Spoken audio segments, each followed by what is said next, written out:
What's up, everybody? Today we're talking Photoshop. Text options, spotlight, reflections, and much more. So look into the mirror and let's get into it. Okay, we are using Photoshop today to create a print ad for Apple, and we're going to do it for the iPhone. So we're going to go ahead and click on Create New, and we're going to use actually for this project the print preset of just the letter size, but I want to make sure that it's in the landscape orientation instead of the portrait. So we're going to click on the landscape. And I'm going to change it to CMYK just because this is supposed to be a print ad. It's supposed to go like in a magazine. And so CMYK is our color mode for printing. All right, so everything else we can keep the same. Go ahead and click Create, and we have our canvas already placed inside of Photoshop for us. Let's go ahead and make sure that everyone has the same workspace and their tools are reset. So we're going to go up to Window, Workspaces, make sure that Essentials is checked, and Reset Essentials. That will just kind of rearrange all of our tabs and panels to make sure that everyone looks the same. And then with the toolbar over here, any tool can be highlighted. I just had the first one. Up at the Tool Options menu, you're going to right-click on the picture of the tool and Reset All Tools. Click OK, and now we should all be on the same page, so there shouldn't be any kind of weird settings that you have from previous projects or weird settings that I have that might be messing us up. We're going to go ahead and get our images in, so I'm going to go to File, Place Embedded, and we're going to grab that iPhone image and place it into our document. Now remember, when you place an image into Photoshop, it needs confirmation that that's what you meant to do, so we're going to click that check mark up at the top. You could also press the Enter on your keyboard. All right, so we have our iPhone. I could go ahead and put the logo in there too, but I'm going to wait on that just because I don't want my layers to get too jumbled up over here. First thing we want to do is cut out the iPhone, so that way we're not seeing any of this area back here. So on the iPhone layer, we're going to grab that Object Selection tool, which is the fourth tool down. Great, amazing new tool from Adobe Photoshop 2021 version. And we're just going to click and drag around the iPhone. And Photoshop does all the hard work for us, does the heavy lifting to figure out where the object is.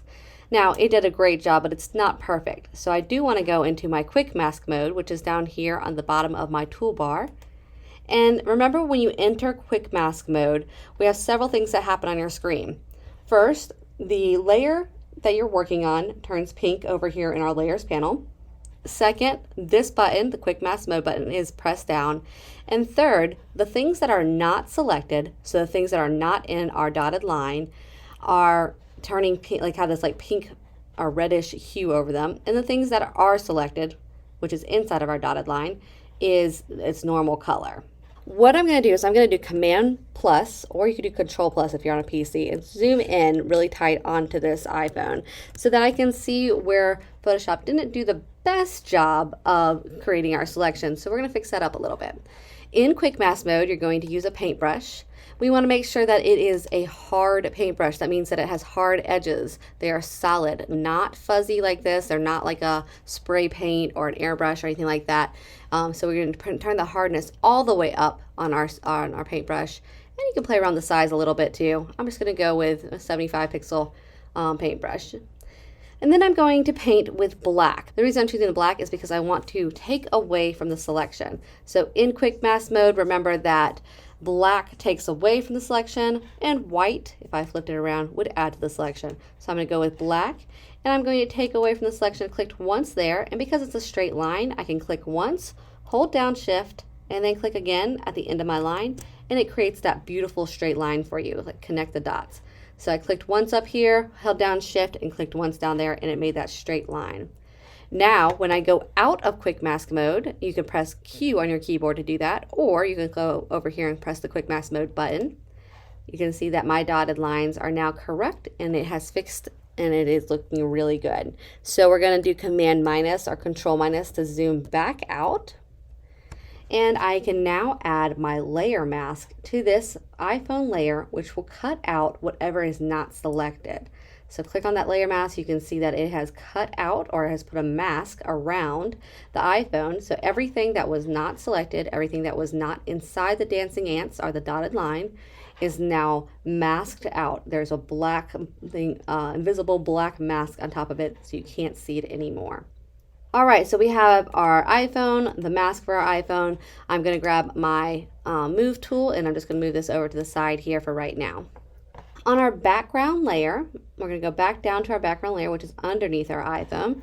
I'm going to choose a color from the background of this iPhone as my background color, just to kind of keep a color theme throughout this ad. The way that I'm going to choose that color is by using the eyedropper tool, which is the 1, 2, 3, 4, 5, 6, 7th tool down. Did I count that right? Yep. 7th tool down, eyedropper tool. And I'm just going to click inside of my iPhone over here. And you can see that it populated that foreground color with the color from there. And you could choose any color from your iPhone. I just happen to like this dark color, this corally color right there. All right, so with that selected, I'm on the background layer, and I'm going to fill in the background layer with my foreground color. You could do this by going to the edit up at the top and going to fill. And then you have a box that pops up on your screen, and you could fill it in with the foreground color. But I'm actually going to use our keyboard shortcut for that. So that is Option Delete, or if you're on a PC, that'd be Alt Delete. And you can see it filled in that entire background area with the color. All right, I'm going to make a new layer on top of the background. And so I'm going to click on this plus icon with a square around it in the bottom of our layers menu. If you hover your mouse over it, it says create a new layer. Whenever you click on that, it automatically makes the new layer on top of whatever layer was previously selected. So I was on the background layer and then made it right on top of there. This one is going to be my darker background color. So I just double clicked on the name of that layer to rename it so that I know what my layers are. And so I'm going to do exactly that. I'm going to choose that same background color, but a little bit darker. If you look up here in our color picker up at the top, I can just take my cursor, or take my cursor and drag it down just a little bit from where that color is and click in there. And that's going to give us a darker color. And I'm going to actually go a little bit darker than that. Maybe, no, something like that. Okay, so that's our new color, and we're going to fill in this layer the same way we filled in the background layer with the darker background color. So that is Option Delete if you're on a Mac and Alt Delete if you're on a PC. And now we have the darker color. So we've got the phone layer, which I'm turning the visibility on and off so you can see it. We have the darker background layer, which I'm turning the visibility on and off so you can see it. And then we obviously have our background layer, that is the light color. On the darker background layer, we want to create a spotlight for our phone. So basically kind of cutting out part of the dark image so you can see through to the lighter color. Now, we're going to use a layer mask for this because masking is the best non-destructive way to edit a photo. So we can always fix it later, bring back color, or bring back what we had originally. So on that darker background, with nothing selected, I'm going to go ahead and make my layer mask. It appears like nothing changes in my canvas, but if you look over here, I do now have this layer mask on top of, or on the same layer as my darker background color. That layer mask right now has no black in it, so nothing is hidden. If you look at our layer mask for the iPhone, everything around the iPhone is hidden. So that's how we know the black hides and the white shows. So with the layer mask selected, not the thumbnail of the actual color, but the layer mask, we're going to use the elliptical marquee tool to draw a elongated oval, something like this, in our background. Right now, it doesn't matter where you put it. You could put it over here. You can click and drag and put it in the center. You can see, like, I will get these little guides that pop up that show you where the center is. Doesn't really matter where it is. I'm going to right click in there and do feather. And what that's going to do is it's going to take that harsh line of where that oval is and make it soft. So we're talking like that airbrush kind of look. And I'm going to change it up to 100 pixels and click OK. Again, you can't really see a difference here on the edge, but trust me when I say that it did make a feathered edge. You just can't really see that with a dotted line. And what we want to do is we want to cut out what's inside of there so that we can see through to the color underneath. So remember, black hides. So I'm going to paint black into the mask area, so the mask thumbnail, where my oval is, so that we can see through to the layer below. I already have black as selected as my foreground color, and we just learned that the keyboard shortcut for filling in with a foreground color is Option Delete. So I'm going to do Option Delete on my keyboard, and you can see that it has created that black oval inside of that darker background layer, which lets us see through to this color. So I'm going to deselect, get rid of my dotted lines here. So I'm going to do Command D or Control D if you're on a PC. Now I don't have that selection anymore, and you can see I'm going to turn on and off my layer just to give you an idea of what you're looking at. So you're seeing through where that black is to the bottom layer. So we've got our background, we got our darker background. Now we got to set a stage for this iPhone. So I'm going to create another new layer. Remember that whatever layer you have selected is where the new layer is going to appear. So this is I'm going to have two stage layers. So the first part of the stage layer, this one's going to be stage gray. And then I'm actually going to go ahead and make my second new layer as well on top of that. And this one's going to be stage black. Stage black. And again, all I'm doing is I'm double clicking on the words to type in the name for the layer and then press enter to confirm it. Going down to my stage gray layer, I'm going to grab the rectangular marquee tool and I'm going to create a stage down at the bottom of my image. Now, that right there is a little too big for me. I'm going to make it slightly smaller, something like this. It's in the bottom part of your image, something like that. So I just clicked and dragged to draw my selection. Before I do anything, that's the selection I want to use for both of these layers, and I want to make sure I don't lose that selection. So what we're going to do is we're going to save that selection into Photoshop so we can always retrieve it if we ever need it again in the future. To do that, you're going to select up at the top and you're going to save your selection. Now, my document right now is called Untitled 1, so that's why it says Untitled 1 up there. We'll leave it like that. You don't need to change anything else except for the name. We're going to name this selection our stage selection. And then click OK. That really didn't do anything except for now if I accidentally select something else, I can easily go back up and go to Select Load Selection and choose the stage selection right there, make it a new selection, and it fixed up and went back to my selection that I saved earlier.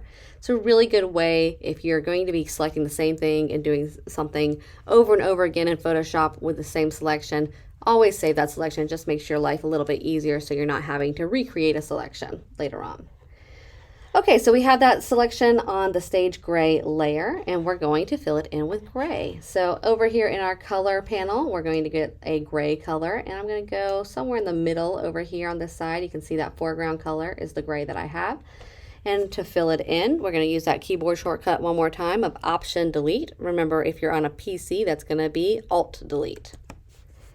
And then on our stage black, if we had clicked off of here and accidentally got rid of our selection, that's okay because we can load the selection again. So selection, load selection, and we're going to choose that stage selection again. And with that same exact area selected, this one time we're going to fill it in with black. So I have black in my color picker chosen. It's my foreground color, and we're going to do Option Delete, and it fills it in with black. Remember, if you're on a PC, that's going to be Alt Delete. Okay, so similar to what we did here with the background colors, I want to add a little highlight to the stage.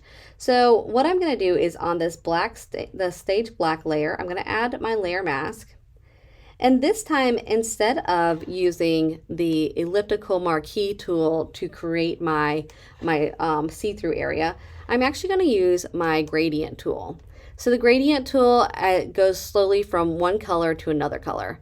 If you click on this drop-down menu that appears in the gradient tool options up at the top, there's folders for different types of gradients. You've got blues, you've got purples, all different types of things. But we're going to go up to basics, and we actually want to go from black to see-through, so black to nothing. So we're going to click on that second one right there, and you should see a preview of it shows in that little window. And we're going to choose the radiant or the radial gradient, which makes it kind of like come out from the center. And then while we're on the layer mask, not the actual image, on the layer mask, I'm going to scroll down below my image a little bit and simply draw a line from the center below up, click and drag. I'm going to hold down the shift key to make sure that it's perfectly straight up and down, and then let go about here. And what that does is it creates that gradient. Now I want mine to be a little bit farther up. I don't want it to be such a hard edge. So I'm going to do Control Z or Command Z if you're on a PC and draw it one more time a little bit longer. So it's going to go something like that. All right. If you like that look, then you're good to go. If you don't like the placement of it or you want to move it around, what you can do is you can take just the mask. So the mask that we made is seeing through to the layer below. Remember, the mask sees through, the black area sees through to the layer below. I can take just the mask, unlink it from my stage, and now I can use that move tool to move around where that gradient is. So I'm going to move it over here, and I'm going to eventually have this iPhone placed over here, and I want the highlight to be over here. So I'm going to move it right about there. So that's going to be like kind of my reflection area on my stage. I'm going to link it back up just so I don't accidentally mess that up later. And actually, it's a good idea while I'm over here, I'm going to take both my stage and my background layers. So I clicked on one, lock it, click on one, lock it, click on one, lock it. And this background one's already locked. So now I can't accidentally mess up my stage. If I try to move it around, it won't let me. Nothing's happening. All right, scrolling up a little bit so we can see our whole image again. I've got my iPhone and I'm going to click and drag it onto the stage. So I want to bring it down here so that it's overlapping onto my stage area. And what we're going to do is we're going to create this nice little reflection onto the stage so that it looks like this is like almost glass. It's a very commonly used, trendy look for print ads and kind of visual ads in all different kinds of companies. And so we're going to do that for this one here. So the iPhone, we're going to duplicate the layer. So you could right click and duplicate layer and go ahead and keep the iPhone copy. That's fine. We can keep that name. And then this new layer, see that there is an actual layer, it appeared right on top of it. This new layer, we're going to flip it so that it is below, underneath, like a reflection onto the stage. So with it selected, you know it's selected because it's highlighted in this light gray over here in the layers panel. We're going to go up to Edit, Transform, and Flip Vertical. And that's just going to flip it upside down. Now we can just click and drag it down holding the Shift key to keep it perfectly aligned.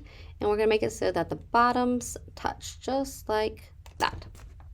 Then we're going to take the opacity of that reflection layer all the way down to something like 20. I think let's just do 20. And to make it look a little bit more realistic, the reflection is going to be really strong close to the phone and then lighter up down here. So same thing with our layer mask selected. We're going to use the gradient tool. And we're going from black to clear, but this time we want to do like a linear gradient. So it's not a circle. And we're going to go from black down here, hold down the Shift key to make it perfectly straight up and down to a little bit lighter up there. And you can play around, do it a couple times to get it to where you like it. So it kind of fades out. We have our phone and we have our reflection. I think it's a little too close to the edge over here, so I'm going to choose that phone layer and the iPhone copy layer and the phone layer here. Use my move tool and move those over something like that. So it's a little bit more, not in the center, but a little bit more in the focal point of the print ad. Now we're going to add some text. So I'm going to click on the iPhone copy layer, and when I click on the text tool, which is down here, big T, I'm going to draw a box. So a box something like this. That's where I want my text to go. It's automatically going to fill in some filler text, the lorem ipsum text. And we're going to notice that it has created a text layer on top of our iPhone copy layer, and that's what we wanted. So inside of this text box, we're going to type in our text for the ad, which we're going to do the Apple iPhone. And then on the next line, we're going to come up with a tagline. So we're going to say for this one, the new generation. Okay. I want all of this text to be white, so I'm going to highlight it, and then I have some properties over here in my properties panel that I'm going to change. So the first one is the color. We're going to change that all the way up to white. And then just so I can see it a little bigger right now, I'm going to change all the text to 36. And then I'm going to change this font. Although it's very close to the Apple font, I know that Apple's font is Helvetica, so I'm going to change it to Helvetica. And we're going to make just this, highlight just the Apple iPhone part and take that font up even higher. Something maybe like 60. Yeah, that looks good. All right, a few things that I want to go over, tracking and kerning. So this is tracking and letting. We're really not going to deal with kerning today. Kerning has to do with the space between two individual letters. That's a little too detailed for what we're going to be working on today. We're going to work on tracking, which is the space between all the letters, and then letting, which is the space between the different lines. So the space between this line and this line. So let's first deal with the letting between these two lines. So I have this bottom line selected, and so it's going to affect the space between this line and the line above it. If you go over to our character panel, we have this A with another A on top of it and arrows going between them. That is our letting. Automatically, it decides what the best letting is for the size of the font, but I want it to be just slightly closer, just a little bit closer. So I'm going to take my mouse and click on that icon, and you can slide it left and right while you're holding down on your mouse to play around with where the letting is. And I want it to be a little bit closer, something like that. You could also type in a number, or you can use a drop-down menu. Lots of different options on how you can affect that. But the clicking and dragging there really helps you visualize where you want it to go. Then I want to make the new generation space out the tracking of the letters, so the space between the letters space out so that it's the same distance. So the whole line here takes up the same distance as Apple iPhone up at the top. So with the new generation selected, I'm going to change the tracking down here, which it says VA and has an arrow going left to right. And I can click and drag to try to make it really spaced apart or not so spaced apart, really close together. But I want it to be the same distance so that they're evenly spaced from Apple iPhone to the new generation, and it take up the same amount of horizontal space, just like that. I'm going to go ahead and make my text box a little smaller since I don't have any text down there. Use my move tool to move it right about here. Finally, let's get the Apple logo in here and kind of do some effect to make it very hidden, very subtle in the background. So I'm going to go to File, Place Embedded, and grab that Apple logo. It makes it nice and big in there. I'm going to check the checkbox to confirm, yes, Photoshop, I did mean to put this in here. And then I'm going to click and drag it down below on the Layers panel to below the iPhone so that it's back in the background a little bit.